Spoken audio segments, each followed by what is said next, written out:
Hello friends, இன்றைக்கி நம்ம வீடியோவில் நிறைய பேர் கேட்டுக்கிட்டு இருந்த லோ பட்ஜெட் வீடு தாங்க. புது வீடு, டபுள் பெட்ரூம் வீடு வெறும் 21 லட்ச ரூபாய்க்கு கொண்டு வந்திருக்கோம். டிடிசிபி அப்ரூவ் ஃப்ளாட்டை கட்டப்பட்ட இந்த வீடு வந்து பார்த்திங்கன்னா குண்டா நகரத்தில் வருது. 2 வீடு சேலத்துக்கு வந்திருக்குங்க.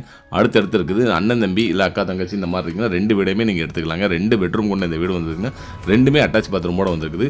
லேண்ட் ஏரியா 1.5 சென்ட் ஏரியாவில் கட்டப்பட்ட ஒரு சூப்பரான ஒரு வீடு. ஒரு ஹாலு, அட்டாச் பாத்ரூமோட 2 பெட்ரூம், ஒரு கிச்சன், சுற்றி காம்பவுண்டோட வந்தது. தனி போர்வெல் எல்லாமே இதுக்கு வந்துடுது. வீடு வந்து பார்த்திங்கன்னா குடியிருக்க சூப்பராக இருக்கும். பக்கத்துலேயே உங்களுக்கு கிங்ஸ் மெட்ரிகுலேஷன் ஸ்கூல் இருக்குது. ரிங் ரோடு வந்து பார்த்திங்கன்னா மேற்கு புறவழி சாலை. இது வந்து பக்கத்துலேயே வந்து உங்களுக்கு ரிங் ரோடு வருது. அதனால் ஃபியூச்சரில் வந்து பார்த்திங்கன்னா பெரிய அளவுக்கு டெவலப் ஆகும். வீட்டோட விலை வந்து பார்த்திங்கன்னா 21 லட்ச ரூபா. இந்த பட்ஜெட்டில் வீடுகள் உங்களுக்கு எங்கேயுமே கிடையாது. டபுள் பெட்ரூம் வீடு வருது. வீட்டுக்கு வந்து பார்த்திங்கன்னா நீங்கள் ஃபுல் லோனு கூட எடுத்துக்கலாம். டிடிசிபி அப்போ ஃப்ளாட்டுங்கிறதுனால நீங்கள் கேஸ் இருந்தால் இன்னும் கூட உங்களுக்கு ரேட்டு உங்களுக்கு கம்மி பண்ணி கூட நீங்கள் எடுத்துக்கலாம். வீட்டோட விலை பார்த்திங்கன்னா கரெக்ட்னு சொல்கிறோம், வெறும் 21 லட்ச ரூபா தான். நேரில் வந்திங்கன்னா இன்னும் கூட கம்மி பண்ணி கூட நீங்கள் எடுத்துக்கலாம். கிச்சன் பார்த்துக்கிட்டு கிச்சன் நல்லா காத்தோட்டமாக நல்ல பெரிய கிச்சன் தான். இந்த சர்க்கிளில் வந்து பார்த்திங்கன்னா டிடிசிபி ஃப்ளாட்டுகள் வீடுகளும் வேறு வீடுகள் நம்மகிட்ட இருக்குது. இந்த வீடு வந்து பார்த்திங்கன்னா ரொம்ப லோ பட்ஜெட்டில் கொண்டு வந்துருக்கு. வேணுங்கிறவங்க வீடியோ நம்பர் கான்டாக்ட் பண்ணுங்கள். Okay friends, thank you.